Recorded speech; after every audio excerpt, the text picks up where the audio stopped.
couloir s'éleva un bruit de petits pieds nus frottant le sol à tâtons dans l'obscurité. Le bruissement s'arrêta juste devant la porte entr'ouverte de la chambre.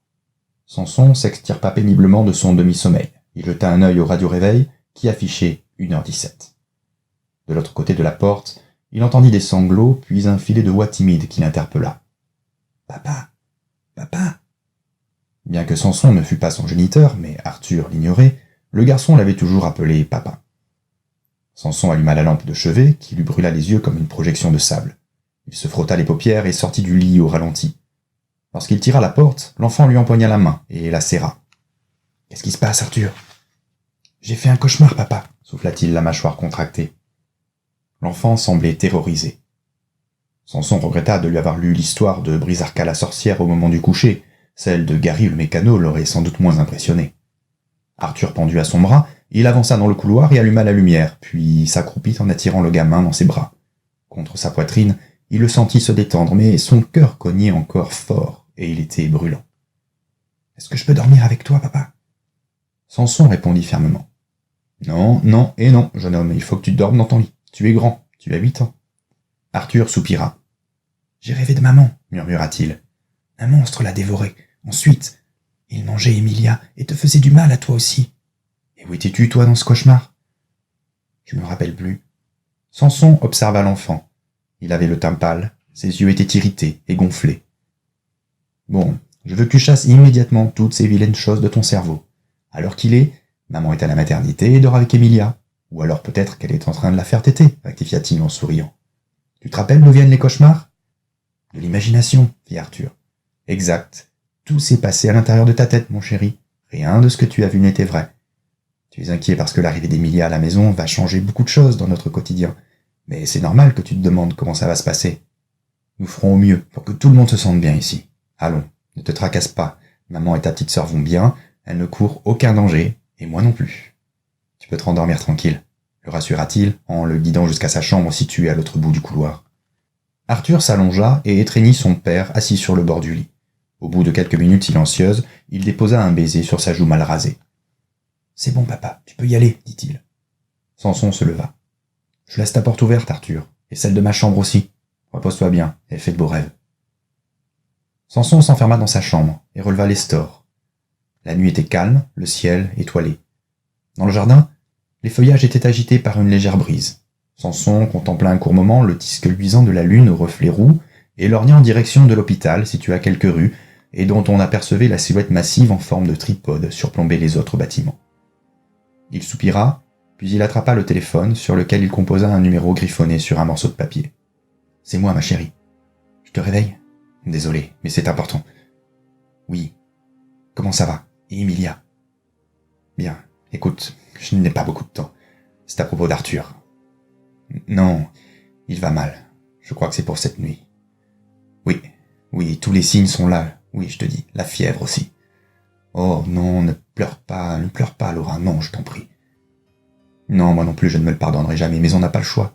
On connaissait les risques. »« Oui, je dois le faire. Oui, je suis navré, Laura, il faut agir et vite. Moi aussi, je vous aime toutes les deux. Non, ne t'inquiète pas, je ferai attention. Je passerai vous voir demain matin. Oui, demain, tout sera terminé. Je vous aime. » En prononçant ces derniers mots, Samson se rendit compte que sa voix tremblait. La gorge serrée, il raccrocha le combiné et détacha la petite clé de la chaîne qu'il portait en permanence autour du cou. Son pouce accéléra, son cœur se retourna. Ce n'était pas le moment de flancher. Il s'approcha de la table de chevet et fit tourner la clé dans la serrure du tiroir qui coulissa dans un léger grincement. Pendant quelques secondes, Samson demeura immobile en fixant son regard sur la boîte métallique abritée là depuis 8 ans.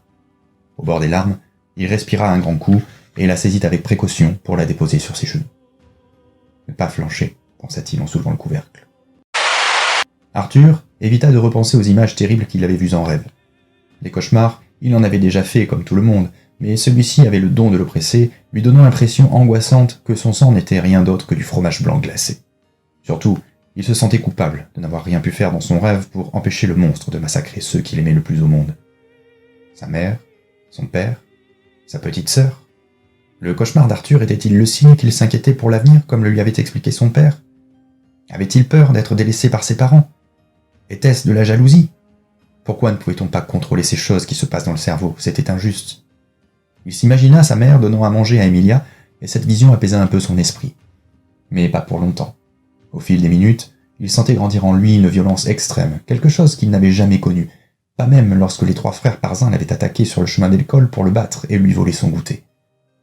Malgré le déséquilibre d'1 contre 3, il leur avait mis une sacrée dérouillée. Même leur chien, Pee-wee, un solide berger allemand, avait déguerpi la queue entre les pattes lorsque Arthur lui avait hurlé dessus en faisant de grands gestes. Une douleur fulgurante lui déchira l'abdomen, comme si ses organes avaient éclaté. Arthur ne s'était jamais senti aussi mal. Il avait bien eu une grippe, qui l'avait cloué au lit une fois, ainsi qu'une grosse gastro-entérite, mais ce qu'il éprouvait à présent était très différent.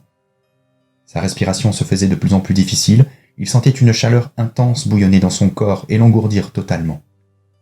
Accablé par cette intense fatigue, il eut le sentiment d'être usé comme un vieil homme à la longue vie bien remplie. Un renoncement doux amer se diluait lentement dans chaque parcelle de son être. Son visage se crispa soudain. Il commença à paniquer. La gorge sèche, il tenta d'appeler son père, mais aucun son ne franchit la barrière de ses lèvres grimaçantes. Le hurlement qui résonna dans la maison était inhumain. Il y eut un bruit de porte fracassée, puis un cri enragé fit vibrer les murs. Samson frissonna. Il sécha son visage avec le revers de sa main et chargea dans le barillet la dernière balle d'argent qu'il avait gardée durant toutes ces années. Il sauta de l'autre côté du lit pour se précipiter vers le couloir, ouvrit la porte à la volée et s'arrêta net. Revêtu du pyjama d'Arthur, la chose répugnante se tenait immobile devant l'embrasure, grognant avec fureur. Samson la scruta et tenta de reconnaître les traits de l'enfant derrière cette gueule dégoulinant d'écume qui le fixait dangereusement. Il arma le revolver et visa entre les yeux féroces. En un éclair, il se rappela sa rencontre avec Laura et leur amour à l'insu de l'homme colérique et violent avec qui elle vivait à l'époque. Puis leur fuite, après que Laura eut découvert que celui qui l'avait engrossé de force dissimulait un horrible secret quant à sa nature véritable. Enfin, Samson repensa au jour où, pour protéger celle qu'il aimait, il abattit l'abomination qui les pourchassait depuis plusieurs mois. À la naissance d'Arthur, Samson fut bien incapable cependant de lui faire le moindre mal. Comment un nourrisson aussi gracieux, un être si fragile, aurait-il pu devenir un lycanthrope? Rien ne prouvait qu'Arthur soit comme son père et porte en lui les germes dominants de cet héritage maudit. Au fil des ans, rien non plus n'avait permis de croire à sa nature hideuse, l'enfant n'en ayant jamais montré aucun signe. Jusqu'à maintenant. La bête se tassa une seconde sur elle-même, puis déploya ses membres griffus dans un mouvement vif et menaçant. Elle rugit. Samson pressa la détente, mais elle bougea si vite qu'il la manqua. La détonation le projeta en arrière, à l'intérieur de la chambre, et la créature se rua sur lui avec une violence telle qu'elle lui brisa les os. Tandis qu'elle savourait sa curée de chair frétillante dans un ignoble concert de grognements et de suctions, Samson, sur le point de rendre son dernier souffle, crut entendre au milieu des râles et des lapements la voix d'Arthur qui l'appelait timidement. « Papa, papa !» Enfin, sa sanglante pitance engloutie, le lycanthrope s'élança au travers de la vitre qui vola en éclats. Il hurla en direction de la lune et, mu par son appétit grandissant, il fila agilement et sans bruit vers la maternité voisine.